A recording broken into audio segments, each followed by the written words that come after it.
Iglesia Cristiana Remanente presenta un estudio bíblico de la epístola del apóstol Pablo a los Efesios, por el pastor maestro Enrique Godoy. Es un estudio dirigido a la iglesia de todos los tiempos, para saber dónde comenzó, quiénes somos y a dónde vamos. Que seas edificado y bendecido. Comenzamos.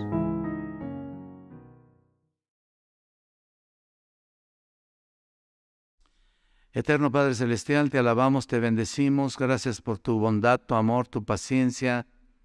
Mira, Señor, tenemos tanto que compartir que ciertamente, Santo Dios, pues estamos rogándote que tú hagas la obra en la vida de cada uno de nosotros, sigas trabajando en nuestros corazones.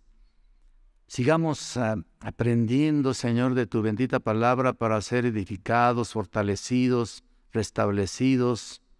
Y es la única manera, Señor. No hay palabras humanas que puedan sustituir a tu bendita palabra.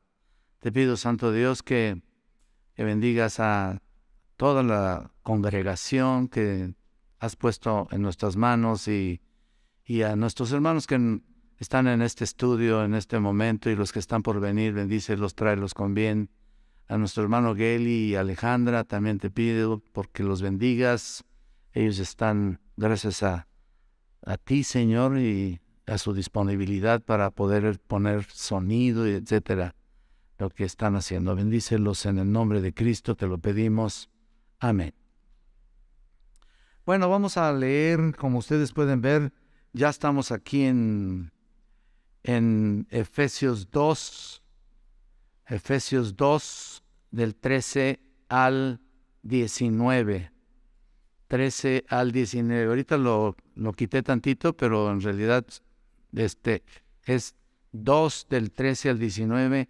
Y vamos a darle lectura si son tan amables. Vamos a verlo. Dice, pero ahora en Cristo Jesús, vosotros que en otro tiempo estabais lejos, habéis sido hechos cercanos por la sangre de Cristo, porque Él es nuestra paz, que de ambos pueblos hizo uno, derribando la pared intermedia de separación, aboliendo en su carne las enemistades, la ley de los mandamientos expresados en ordenanzas, para crear en sí mismo de los dos un solo y nuevo hombre, haciendo la paz. Es hasta el 19, ¿verdad? Y mediante la cruz reconciliar con Dios ambos en un solo cuerpo, matando en ella las enemistades, y vino y anunció las buenas nuevas de paz a vosotros que estabais lejos y a los que estaban cerca, porque por medio de él los unos y los otros tenemos entrada por el mismo Espíritu al Padre, así que ya no sois extraños ni advenedizos, sino conciudadanos de los santos y miembros de la familia de Dios. Bueno, ya saben ustedes que la semana pasada estuvimos estudiando varios aspectos de la unidad en Cristo, del 11 al 12, ahí más o menos. Y vimos que la falta de unidad en la iglesia en Jesucristo ha sido devastadora. La falta de unidad es una característica que parece que la gente se está acostumbrando y realmente no puede ser así. La falta de unidad, durante mucho tiempo es un tema de discusión. Y hoy luchamos contra nuestras divisiones, desgraciadamente. Luchamos en contra de nuestra falta de unidad, denominacionalismo histórico, puntos de vista teológicos, las culturas, las tradiciones, las opiniones de la gente, las preferencias. Todas esas cosas caen desgraciadamente, en una barrera impenetrable entre nosotros y creamos la desunión. Es real de eso. La desunión es un dolor de Dios, de veras. Y aquí vemos tres aspectos de la unidad. ¿Se acuerdan ustedes? La unidad aparte de Cristo, la unidad social y también vimos la unidad espiritual. En términos generales estudiábamos cómo había empezado una división entre judíos y gentiles en esta carta, incluso en varias cartas Pablo lo menciona. Esa discusión entre judíos y gentiles y hacer distinción entre unos y otros, y lo que pasa es que los judíos querían distinguirse de los gentiles, se sentían mejores. Estamos hablando de judíos cristianos, distinguirse de los judíos, querían hacerse notar, y aunque Israel tenía que distinguirse de los demás naciones del mundo en el pasado, o sea, primero, aquí se los pongo, primero para que se diera cuenta de que no vivían ni actuaban como los demás. Realmente sí, Dios les permitió que se distinguieran los demás hombres. Y en segundo lugar también, porque Dios quiso que fueran diferentes a todos los demás pueblos, con leyes estrictas. Ciertamente la ley fue buena, fue una bendición para ellos, porque quería Dios que se distinguieran entre los demás pueblos, con leyes estrictas sobre dietas, ¿te acuerdas todo lo que dice en Deuteronomio? Y vestuario, matrimonio, ceremonias, para que nunca fuera fácil para ellos encajar en otras culturas, encajar dentro de cualquier otra sociedad. Esa era la idea de Dios, por supuesto. De una manera similar, Pablo le recuerda a los cristianos de Éfeso más adelante en esta carta que la iglesia tiene un llamado similar para distinguirse en el mundo, para distinguirse del mundo. Lo dice en Efesios 4, les pongo aquí la cita, yo se los leo, 4:7, 22 al 24, que dice: ya no andéis como los otros gentiles que andan en la vanidad de su mente, y más bien despojaos del viejo hombre, dice, que está viciado conforme a los deseos engañosos, y renovaos en el espíritu de vuestra mente, y vestíos del nuevo hombre, creado según Dios en justicia y santidad de la verdad. O sea, había que ser diferente. Esa es la idea de Dios. Tenemos que ser diferentes. Así como lo planteó perfectamente bien Dios con los judíos, también con nosotros. Obviamente la iglesia tiene el peligro de pervertir con orgullo, desgraciadamente, esa bendición. Y ustedes saben lo que estoy diciendo, aislándose y no relacionándose con nadie. Ese es el problema. En lugar de emplear esa bendición con humildad para dar testimonio de su gracia y su bondad y sus bendiciones, no, nos aislamos. No compartimos nada, no comentamos lo suficiente, pues. Aunque los judíos convertidos en aquella época tenían dificultad para zafarse de las leyes ceremoniales, pues obviamente traían arrastrando todo ese tiempo de muchos años, ¿no? Tenían dificultad para salvarse de todas las leyes ceremoniales, como la observancia de los días de reposo, ¿te acuerdas? El no comer animales impuros, etcétera. Por otro lado también, o sea, es el problema de los judíos, ¿no? Pero por otro lado también los gentiles convertidos tenían dificultades con asuntos como el consumo de carne ofrecida a los ídolos, ¿te acuerdas? A los sacrificios, a algún dios pagano. Entonces, creyentes judíos y gentiles se tropezaban mutuamente por sus tradiciones y creencias anteriores. Estamos hablando en el contexto general de lo que dice la carta, por supuesto. Y en este pasaje, Efesios capítulo 2, desde el 11 hasta el 22, Pablo realmente confronta ese problema, haciéndoles recordar o haciéndoles ver cómo Dios los había sacado de las tinieblas. Y yo creo que también esto que pongo en estos momentos es necesario también para nosotros. Es necesario estar conscientes de dónde nos sacó el Señor. Nos ha sacado de las tinieblas. El versículo 12 menciona la claridad del estado de los gentiles antes de ser cristianos. Ustedes lo ven un poquito atrás. Estabais alejados de la ciudadanía, etcétera, etcétera. Fíjense, en primer lugar, aquí se los pongo, estaban sin Cristo. Que ya, para comenzar, ese ya es lo peor, ¿no? En otras palabras, completamente separados del Mesías. No tenían esperanza mesiánica en un Salvador, en un libertador. No tenían propósito, no tenían plan ni destino, ni nada. En segundo lugar, los gentiles estaban alejados de la ciudadanía de Israel. Los gentiles. O sea, de ninguna manera podían pensar ser parte de esa ciudadanía. Eran completamente ajenos a todo lo relacionado con Israel. Completamente ajenos. No sabían, pero ni soca, nada. Y en tercer lugar, también ustedes ven que los gentiles estaban alejados de los pactos de la promesa. Y uno de los principales fue el pacto de la promesa, precisamente. Ustedes lo saben. Cuando Dios le dice en Génesis, aquí les pongo la cita, yo se los leo, Génesis 12, del 2 al 3, ¿se acuerdan que dice? Y haré de ti una nación grande y te bendeciré, ¿te acuerdas?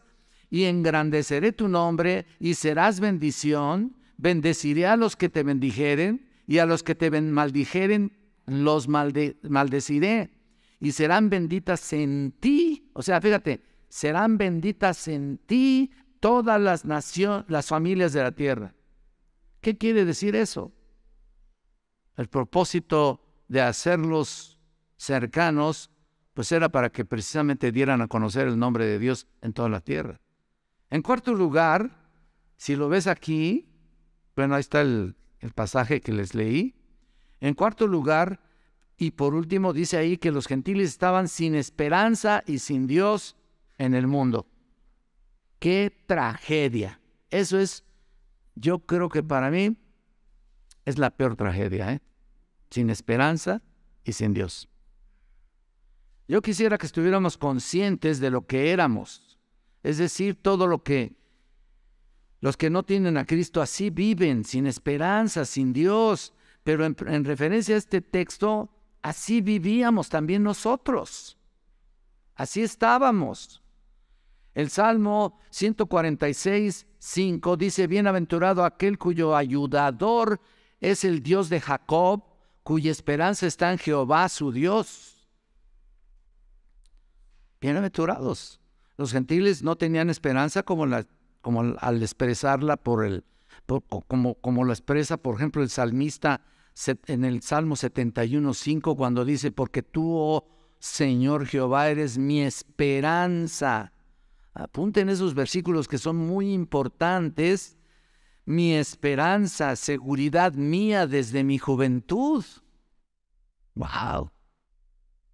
¡Qué hermoso!, ¿no?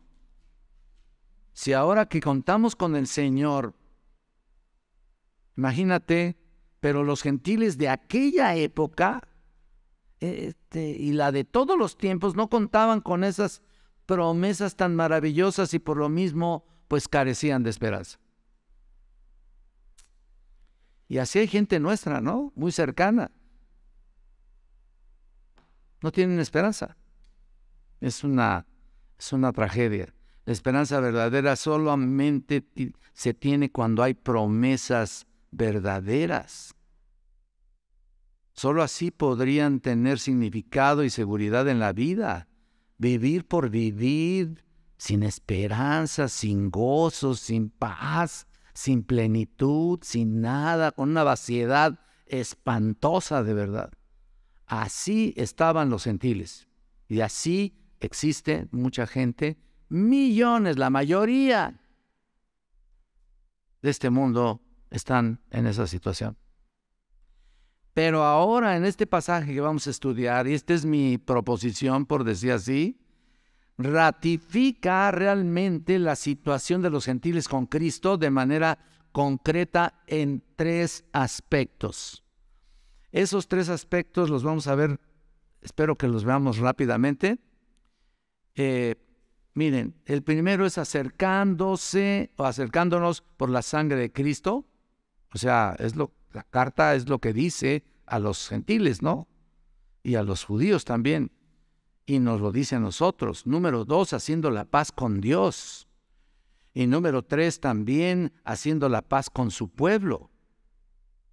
Ahí están los 3 aspectos, los 3 aspectos de cómo estábamos nosotros antes de conocer a Cristo, pero ahora eso es lo que le dice a los gentiles. Vamos a ver la primera, acercándonos por la sangre de Cristo, versículo 13, cuando dice aquí, pero ahora en Cristo Jesús, vosotros que en otro tiempo estabais lejos, habéis sido hechos cercanos por la sangre de Cristo. Desde el principio se marca claramente la diferencia. Pero ahora en Cristo Jesús, dice él, ahora, antes estaban fuera de Cristo, ahora están en Cristo Jesús. Esta es como una expresión favorita de Pablo, que lo repite incluso constantemente, lo usa para señalar el lugar actual donde está el que cree realmente. Significa que el creyente vive por fe en unión con Cristo, en contraste con la situación en la que estaba viviendo antes, en contraste con la situación anterior de estar sin Cristo, sin Dios y sin esperanza. Esta frase es la palabra ateos, de donde ya conocemos la palabra ateo, ¿no? O aunque tenían muchos dioses, en realidad los gentiles tenían un montón de dioses también, no creían en el Dios verdadero. Por eso es que lo que estaban fuera de comunión con Él, como lo estamos señalando, pues estaban perdidos, ¿no? Pero nuestro versículo dice que estaban antes, no en la actualidad de aquel tiempo, la actualidad de aquel tiempo. Estaban lejos antes. Sin embargo, habéis sido hechos cercanos por la sangre de Cristo.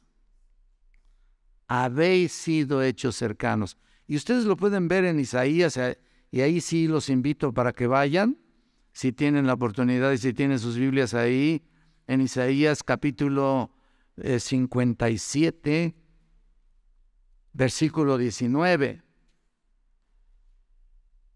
Dice aquí la palabra del Señor, produciré fruto de labios, paz, paz al que está lejos y al cercano, dijo Jehová, y los sanaré.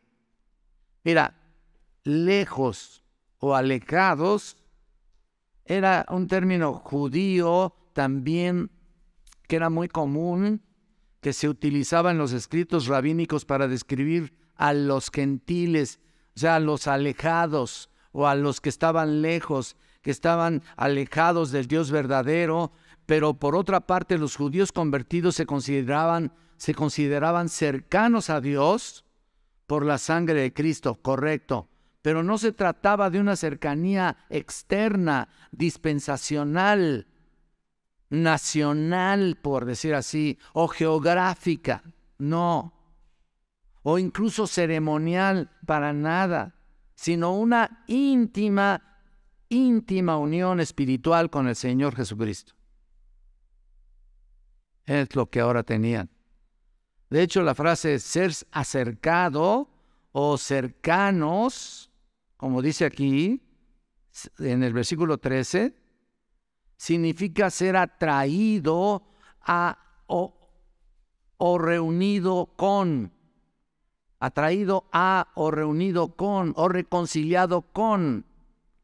La clave reconciliadora, otra vez, volvemos al punto, que es la sangre de Cristo.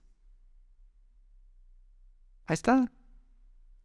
Pero la raíz de la discordia, la enemistad, el odio, la amargura, la lucha, la guerra, el conflicto y todas las demás formas de división y falta de unidad es el pecado. Desgraciadamente, y la razón por la que no hay armonía perfecta con Dios es cuando hay pecado. Dios no está presente ahí, no está ahí la Trinidad, no. En cambio, la santidad produce armonía perfecta, ¿me entienden? Y ese es el punto, armonía perfecta. El pecado produce separación y la única solución para las divisiones entre los hombres es sacar o digamos extirpar por completo el pecado, la cual Cristo Jesús lo extirpó con su derramamiento de sangre en la cruz del Calvario, ¿no? Ahí estuvo todo. Ahí está todo concentrado. Aquellos que confiamos en su obra expiatoria, que de hecho voy a estar predicando acerca de las doctrinas, la expiación, ¿qué quiere decir?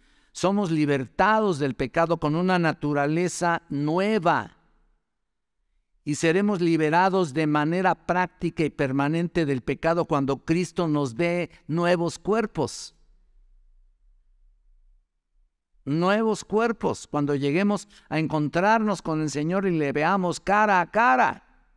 Hasta entonces seremos liberados completamente. Antes todavía estamos luchando, ¿no? Luchas tú, lucho yo, todos los días. Entonces la sangre de Cristo nos limpia de todo pecado y nos purifica en el momento de la salvación. Recuerda, en el momento de la salvación, pero en el camino todavía hay muchos tropiezos.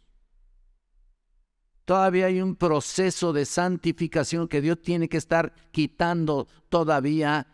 ¿Por qué? Porque estamos aún en un cuerpo pecaminoso, en un cuerpo de pecado, en esta carne. Pero un día lo eliminará totalmente cuando tengamos esos cuerpos nuevos, glorificados. Y como dice el versículo 13, si lo ven ahí, vean que en otro tiempo, ahí está la mitad, estábamos alejados de todo lo mencionado anteriormente, ahora nos ha acercado, porque si la barrera que nos separaba era el pecado, ya la ha quitado. Entonces todas las demás barreras también deben de ser quitadas. O ya las quitó el Señor. Nosotros no podemos en nuestra fuerza de ninguna manera, no tenemos la facultad espiritual de ninguna forma para quitarlas, ¿no? Él es el que lo quita. Así que si somos uno en Cristo, entonces somos uno, aunque nos cueste trabajo aceptarnos. Y es lo que estamos hablando en nuestro devocional con los servidores. Debemos romper todo tipo de barrera que nosotros mismos creamos. Todavía traemos ese estirpe ahí que nos cuesta trabajo. Aunque yo sé que, como dice la Escritura, hay algunos difíciles de soportar, en algunos casos, perdón que lo diga, porque es lo que dice la Escritura. Tenemos que romper nuestras propias barreras personales de orgullo y demostrar al mundo que nos amamos. Solamente así vamos a demostrar al mundo que somos de Cristo. De otra manera, no. Somos uno. Entonces, si somos uno en Cristo, se supone que debemos actuar como Él. Así de simple, ¿no? Pensar como Él, vivir como Él, amar como Él, en la forma en que Él ama, no como nosotros queremos amar. Nosotros queremos amar de una manera, pero el Señor te dice, no. Esa es la manera mía. Lo cual significa tolerancia de pecado.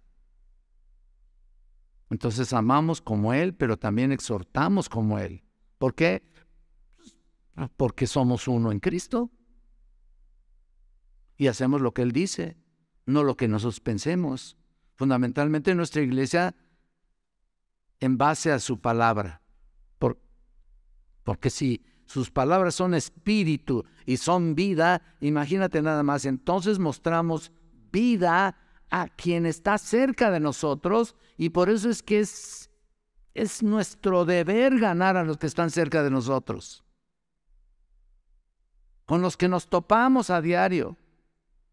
Si nosotros tenemos vida, pues vamos a darles vida a los demás, no por nosotros, por supuesto, sino porque les compartimos el mensaje que da vida. Mis palabras son espíritu y son vida, para que también se acerquen a Cristo y sean limpiados y lavados con la sangre de Cristo. De hecho, cuando celebramos la Cena del Señor, como lo vamos a hacer el día de hoy, ¿qué pasa? Bueno, como los judíos en la Pascua, ¿recuerdan? El sacrificio de nuestro Señor hizo por nosotros, lo recordamos, mientras que ellos recordaban de dónde los había sacado el Señor, ¿se acuerdan? De la esclavitud de Egipto. Ese era su recuerdo. La Pascua era para eso. Como nosotros, la cena del Señor para recordar su muerte y su resurrección, para los judíos era simplemente recordar de dónde los había sacado el Señor, de Egipto. Aunque habían estado esclavizados en otras naciones anteriormente, pero de todas maneras, incluso en el tiempo de Jesús estaban esclavizados hasta cierto punto de parte de Roma, ¿no? Roma también los tenía aquí, aunque de vez en cuando se salían con la suya. Bueno, Cristo rompió las barreras de todo esto y bueno, ahora tenían que tener una nueva vida unida con los demás. Pero ellos se resistían, los judíos se resistían. Por eso el siguiente punto es haciendo las paces, la paz con Dios o las paces, porque Él es nuestra paz. El texto griego tiene aquí un solo pronombre, Él, porque Él es nuestra paz. Mira, es la palabra autos, aunque parezca otra cosa, pero tiene una posición enfática, como lo refleja la frase en sí mismo. Él, se los pongo aquí, en sí mismo, del versículo 15, perdón. Y Pablo está remarcando aquí enfáticamente que Jesús es nuestra paz. En realidad no existe otra fuente de paz. Lo que las leyes, ordenanzas, ceremonias, sacrificios y buenas obras nunca pudieron hacer para establecer una verdadera paz entre Dios y los hombres, Jesús lo hizo. Qué maravilla, ¿no? Jesús lo hizo. Nada podría traer armonía entre los hombres y Dios. Él mismo efectuó esta paz y por medio de su muerte vicaria en la cruz, ofreciéndose a sí mismo. Así que, como el pecado es la causa de todo conflicto y división, por desgracia, también es el enemigo de toda paz y armonía. Así es, el pecado tiene la característica básica del egoísmo. El egoísmo, por definición, fomenta la división, el desorden. Es una tragedia eso. No podemos tener siempre lo que queremos sin pensar, o sea, sin pasar por encima de lo que otra persona quiere o necesita, ¿no? No puede ser así. Podemos salir siempre ganando sin que otros pierdan o sean perjudicados. Noten lo que dice Santiago, aquí sí los voy a invitar a que vayan a Santiago capítulo 4, y eso es lo que a veces sucede con nosotros, ¿no? Es un fastidio esto, pero mira, ¿de dónde vienen las guerras y los pleitos entre vosotros? ¿No es de vuestras pasiones las cuales combaten en vuestros miembros? Dice aquí. Codiciáis y no tenéis, matáis y ardéis de envidia y no podéis alcanzar, combatís y lucháis, pero no tenéis lo que deseáis porque no pedís. Pedís y no recibís porque pedís mal para gastar en vuestros deleites. ¡Wow! Esto es tremendo, hermanos. Miren, el pastor MacArthur comenta que la paz, es una frase muy importante, la paz solo llega cuando el ego muere.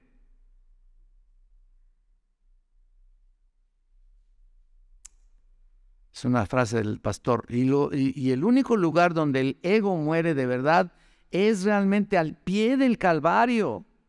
¿Qué dice Gálatas 2:20? Con Cristo estoy juntamente crucificado.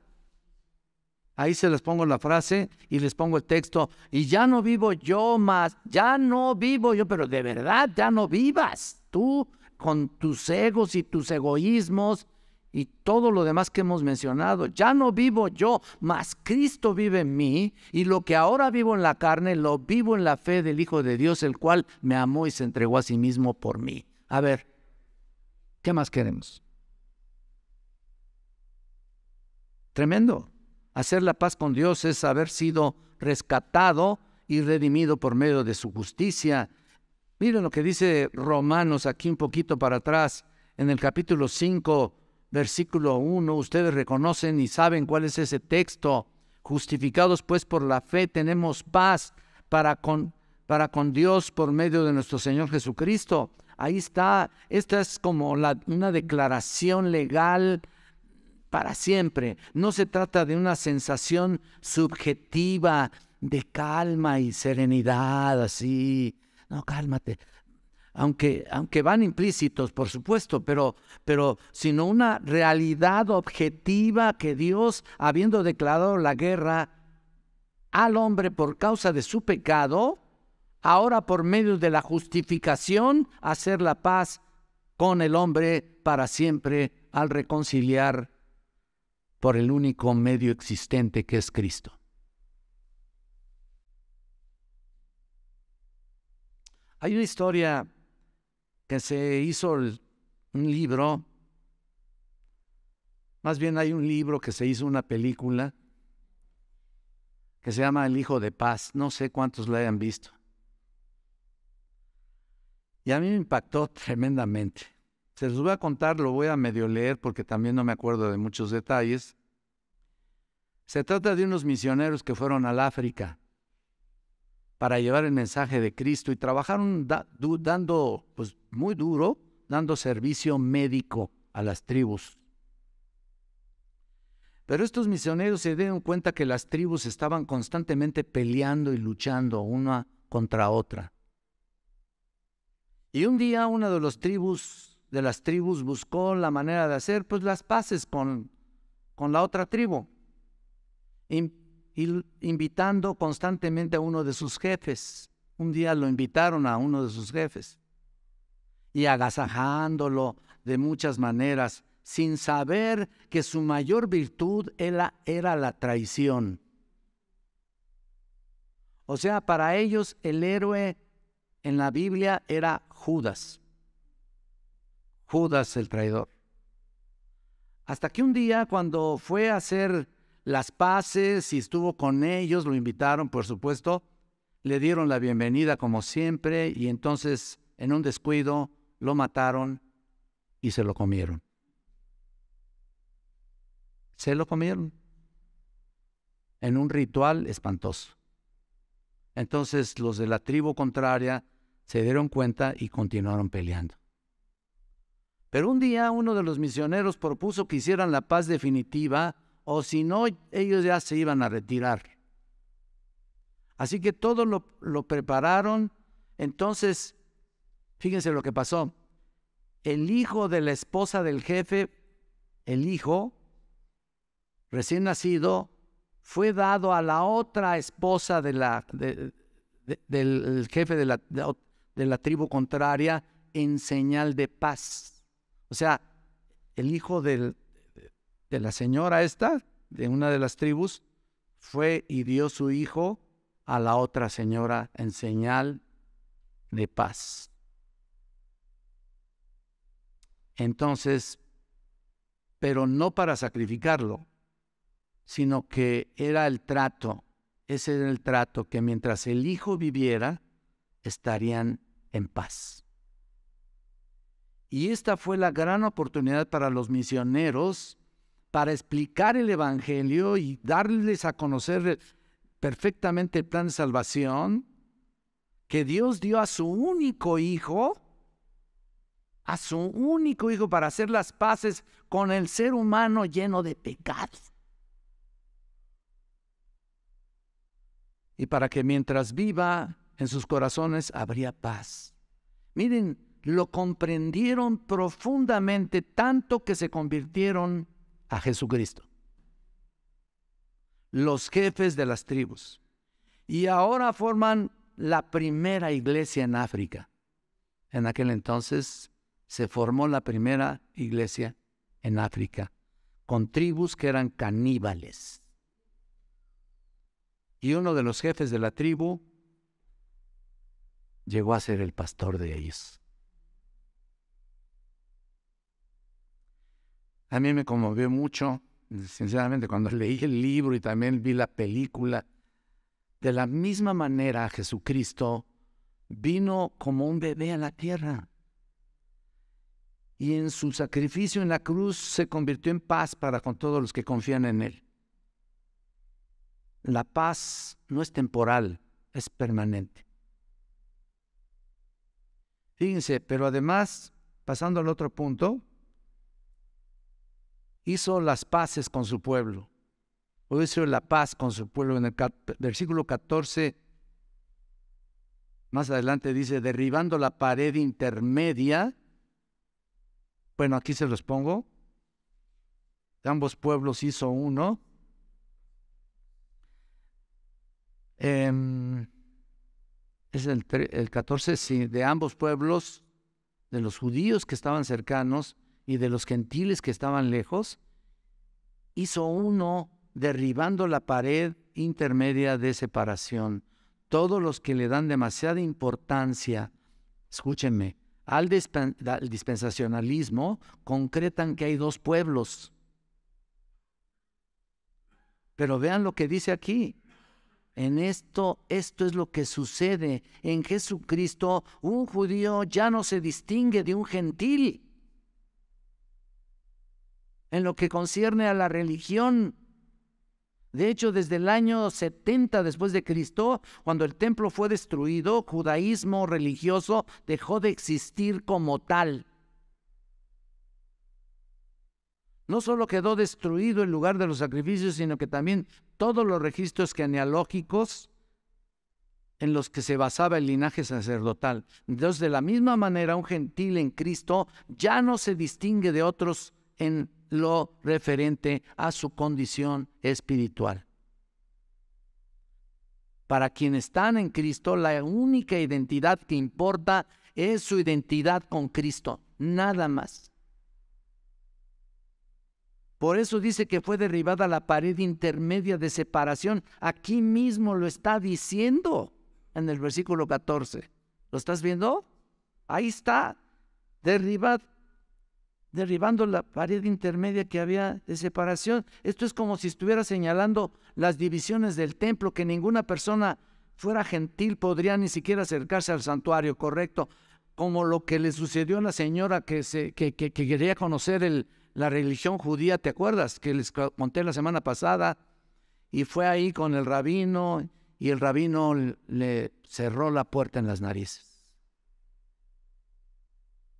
Pero lo que aquí Pablo dice es que Cristo derribó para siempre las paredes de separación. Ya no tenía que suceder eso. Hizo uno. De hecho, la traducción de esa frase en el griego es el tiempo aoristo, que indica una acción finalizada. Ya está concluida, por decir así. Así que con este derrumbe está prácticamente aboliendo en su carne las enemistades. La ley de los mandamientos expresados en ordenanzas, versículo 15. Y lo que significa es que Cristo en la cruz abolió, o sea, esa es la palabra clave aquí, abolió. Es un auristo activo participio. Y tengo que decírselos así, los términos gramaticales así, como los que recibíamos de Rolandito en el devocional de servidores. Hay que hablar de los términos gramaticales porque son muy importantes, y el problema es que no parecen entenderse a veces. Significa que es un hecho y que se ha hecho, que se ha dado para siempre. Es decir, derogar o anular una ley, precepto o costumbre. Entonces Jesús, ¿qué es lo que hizo en la cruz? Abolió todas las barreras que había entre el hombre y Dios, entre el hombre y sus semejantes. Y por supuesto la barrera más grande que hemos estado enseñando, entre el judío y gentil. Si son los dos cristianos, ¿por qué tenían que seguir siendo dos pueblos, no? ¿Por qué? De ninguna manera. Ahí lo dice. Entonces, si dice la ley de los mandamientos expresados en ordenanzas, ahí está el versículo 15, son todas esas festividades, las ordenanzas son todas esas festividades, sacrificios, ofrendas, lo que ya les dije anteriormente, leyes de purificación y todos esos mandamientos externos que separaron de alguna manera a Israel del resto del mundo. Ese es el problema. Ellos lo crearon, ellos lo hicieron. No se basaron solamente en lo que Dios les encargó, sino que de todas maneras hicieron una serie de leyes absurdas. Y eso está escrito en el Talmud, no en la Torá. En la Torá es una cosa, que son los 5 libros del Pentateuco, pero en el Talmud están todas esas leyes, como también en la Iglesia Católica. ¿Qué es lo que dice?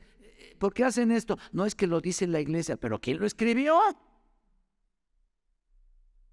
sea, no se basan en la Biblia. Se basan en lo que el hombre escribe, ¿no? Cristo abolió en su carne y significa que por medio de su sacrificio quedaron abolidas todas esas leyes de mandamientos, etcétera, etcétera. Y lo único que subsiste en realidad es la ley moral, reflejada en su propia naturaleza pura y santa. Y es maravilloso porque mientras que para los judíos se resumía en los 10 mandamientos, Jesús lo resumió en Mateo. Vayan a Mateo, por favor. Miren, aquí está resumido todo de forma concreta. Y no hay más cosa que añadirle a esto. Mateo 22, versículo 37.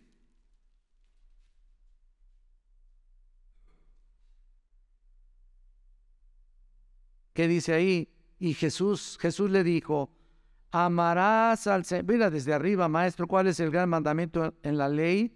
Amarás al Señor tu Dios con todo tu corazón, con toda tu alma y con toda tu mente. Este es el primero y grande mandamiento. Y el segundo es semejante. Amarás a tu prójimo como a ti mismo. Escuchen esto, 40. De estos 2 mandamientos depende toda la ley y los profetas. De estos 2 mandamientos nada más. ¿Para qué queremos más, no? A estas alturas y para poder comprender ese cambio, esa renovación espiritual y para que estemos convencidos de ellos, mira, vayan a Romanos 13,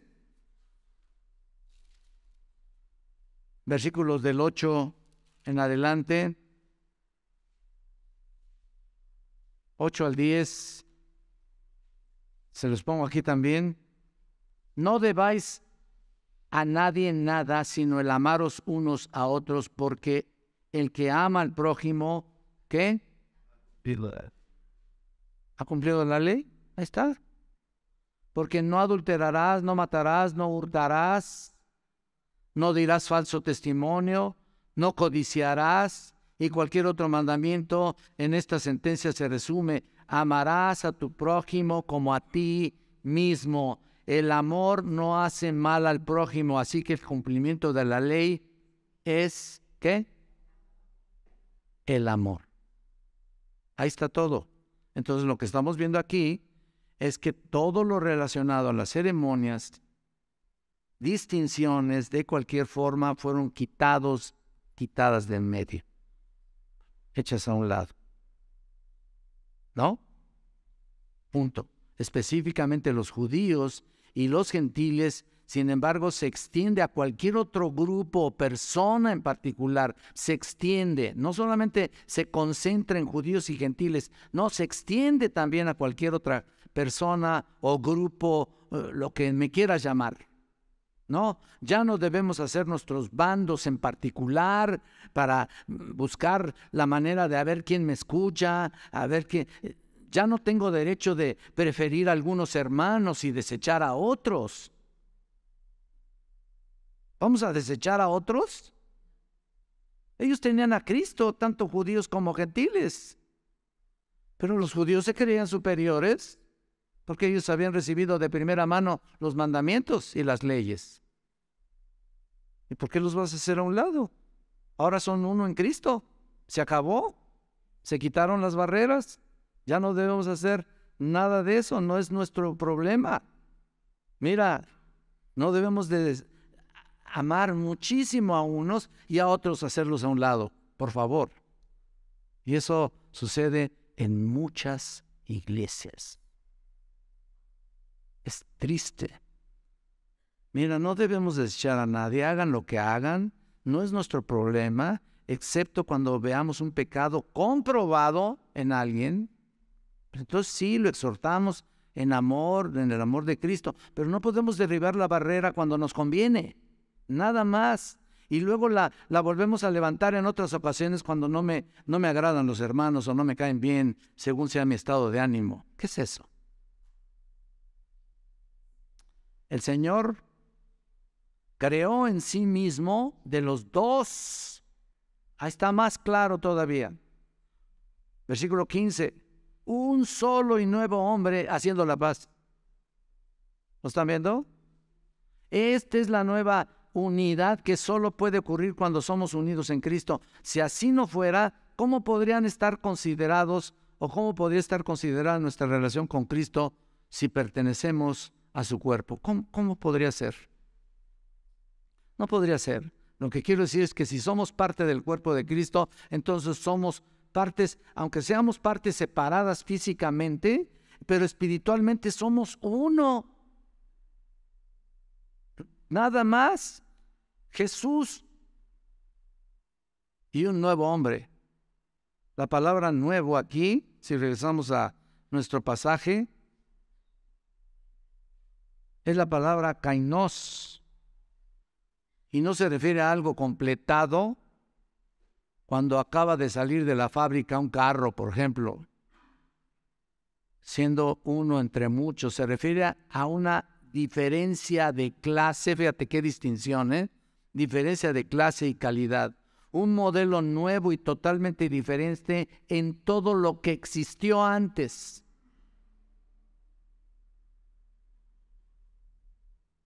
El nuevo hombre en Cristo no es solo un judío o gentil que además es ahora cristiano, sino que es una creación en sí mismo, en ellos.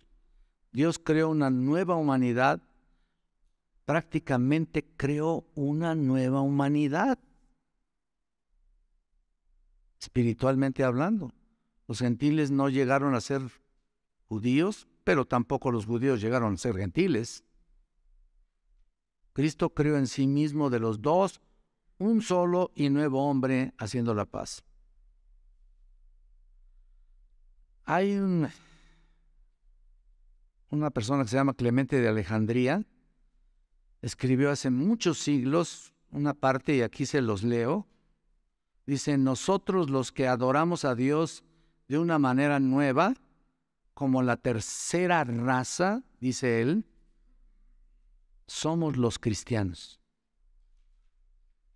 En este pasaje, nuevo hombre no es el individuo, sino el conjunto de redimidos. Que quede claro en el versículo 15 abajo, ¿lo estás viendo? Este nuevo hombre no es un individuo, sino un conjunto de redimidos, el cuerpo de Cristo que hizo la paz con él.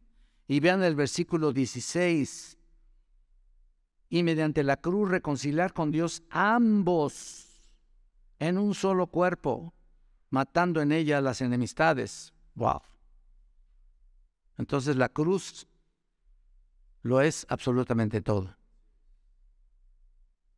Como lo hemos estado diciendo, los judíos gentiles no solo son juntados, sino son traídos a Dios, sino que son también reconciliados entre ellos y van a tener una inseparable relación mutua, aunque muchos se opongan, porque todavía hay ese tipo de religiosismo. No, mi denominación es la buena. ¿Qué es eso? ¿Qué es eso? Hemos tenido la culpa de todo eso nosotros. Es querer levantar más la denominación. He oído algunos alguna vez, y mis oídos no me van a dejar mentir. ¿Eres cristiano? Bautista. O sea, ni siquiera te dicen que sí. Bautista. Bautista. Pues está bien, pues que seas bautista, pues no hay problema. Pero ¿por qué anteponen su denominacionalismo? No, si estamos fritos, hermanos. Estamos fritos si seguimos en ese plan. Dios pagó el precio de la muerte de su Hijo y satisfizo realmente la justicia divina. El hombre ni siquiera puede reconciliarse con sus semejantes de una manera normal, se pudiera decir. Sus propios intereses le ponen la barrera, ponen su barrera, mucho menos con Dios. ¿Qué dice Romanos 5? Romanos 5, ¿ustedes se acuerdan? En el versículo 8 al 10. Mas Dios muestra su amor para con nosotros en que siendo aún pecadores, Cristo murió por nosotros, pues mucho más estando ya justificados en su sangre, por él seremos salvos de la ira. Porque si siendo enemigos fuimos reconciliados con Dios por medio de la muerte, por la muerte de su Hijo, mucho más estando reconciliados seremos salvos por su vida. Un comentarista llamado John A.D. escribió: la cruz que mató a Jesús también mató la hostilidad entre el hombre y Dios. Su muerte fue la muerte de esa animosidad. Fin de la cita.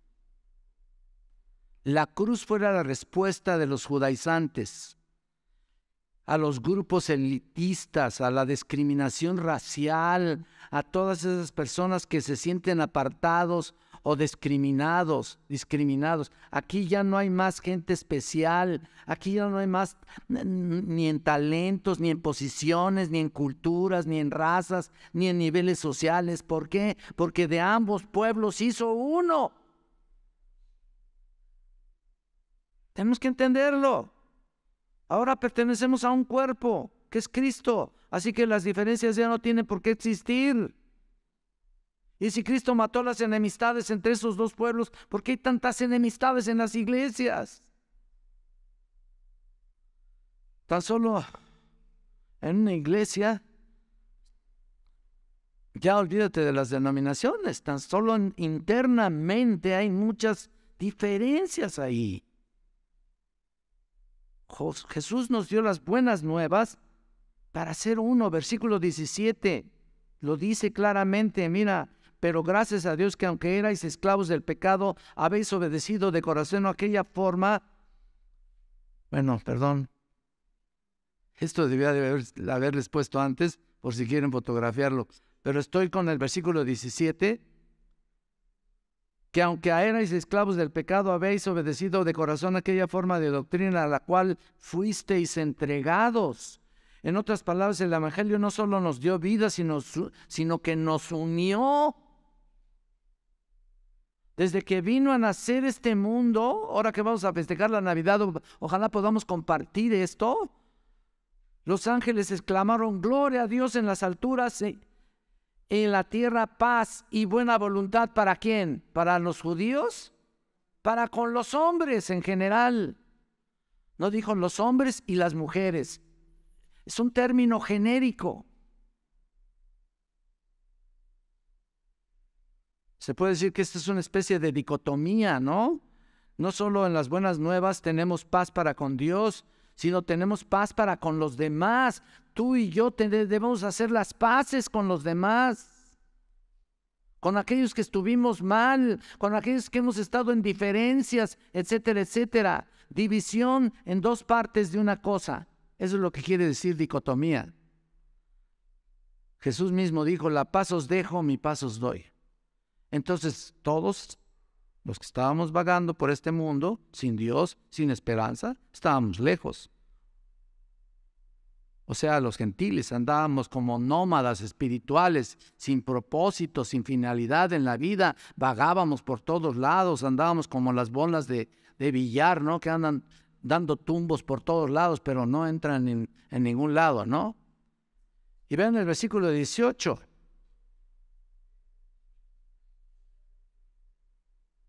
Porque por medio de Él, los unos y los otros tenemos entrada por el mismo Espíritu al Padre. Otra vez vuelve a remarcar, quiero que noten que la entrada es muy importante aquí, porque no se trata de una simple entrada. Es la palabra prosagoge, que se refiere a un único acceso que el creyente tiene en Dios. Hay un solo acceso.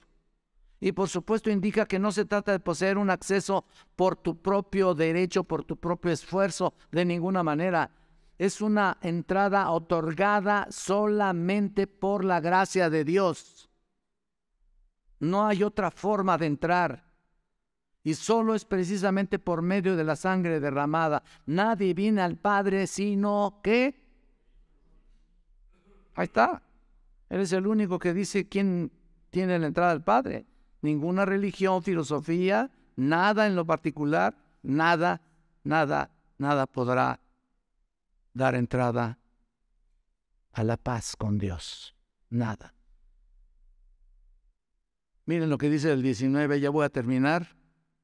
Así que ya no sois extranjeros ni advenedizos, sino conciudadanos de los santos y miembros de la familia de Dios, edificados sobre el fundamento de los apóstoles y profetas, siendo la principal piedra del ángulo Jesucristo mismo, en quien todo el edificio bien coordinado va creciendo para ser un templo santo en el Señor, y en quien vosotros también sois juntamente edificados para morada de Dios en el Espíritu. Mira, realmente noten dos cosas importantes en esta recta final del pasaje. Cuando dice conciudadanos, ahí lo que está diciendo muestra cómo, en realidad muestra cómo judíos y gentiles se han vuelto parte del mismo reino. Y cuando dice la familia, que les pongo también aquí, la familia de Dios, muestra cómo todos los creyentes somos una familia espiritual en Cristo, todos los creyentes. Y cuando dice un templo santo, también muestra que todos los creyentes forman juntos una habitación para Dios. Entonces parece que es el mismo pasaje. En el mismo pasaje nos está dando como una especie de resumen en estos últimos versículos, porque ya no podemos llamarnos extranjeros ni advenedizos, ni ahora no podemos llamarnos de una manera distinta. Ahora nos convertimos en conciudadanos de los santos. ¿Por qué? Porque pertenecemos a la misma ciudadanía. Ya tenemos el mismo destino, el mismo Dios, la misma esperanza. Porque nuestras referencias patrióticas, nuestra ciudadanía, hablando de la ciudadanía, nuestras referencias patrióticas ya están establecidas. No estoy diciendo que despreciemos aquí nuestra patria y nuestro gobierno, no estoy diciendo eso. Pero nuestra ciudadanía está en los cielos, de donde también esperamos al Salvador, ¿no? No estás en el mismo plan tú y yo, ¿no? Amén, ¿no? Por supuesto, ya no existen separaciones, diferencias, ya nada, no, porque somos familia de Dios. Nos han hecho partícipes de las promesas divinas, miembros de la familia de Dios. Y mira lo que dice por último, voy a citarte Romanos 8:16.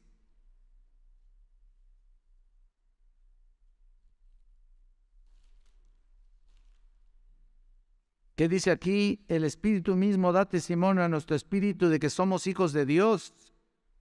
Y si hijos, también herederos, herederos de Dios y coherederos con Cristo, si es que padecemos juntamente con Él, para que juntamente con Él seamos glorificados. Miren, la manera de conclusión, este fue el mensaje para judíos y gentiles. Es lo que hay en todo el mundo, solamente es esto, lo que hay.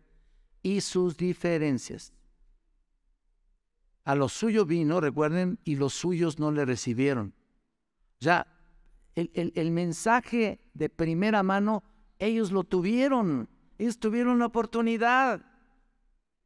Muchos se convirtieron en aquel entonces, pero tenían todavía sus diferencias. Pero aquí el mensaje es para ellos, que ahora se han convertido con motivos de unidad. Pero para nosotros también hay un mensaje aquí. También entre nosotros ha habido barreras, diferencias, separaciones desastrosas que no deben continuar. No deben continuar. Si somos hijos de Dios, de un solo Padre, y tenemos un solo Espíritu, y fuimos redimidos por el único camino y entrada al reino, entonces esas barreras no deben existir jamás. No sé si me he explicado, hermanos. ¿Sí? ¿Se ha entendido allá atrás? ¿Más o menos se oye?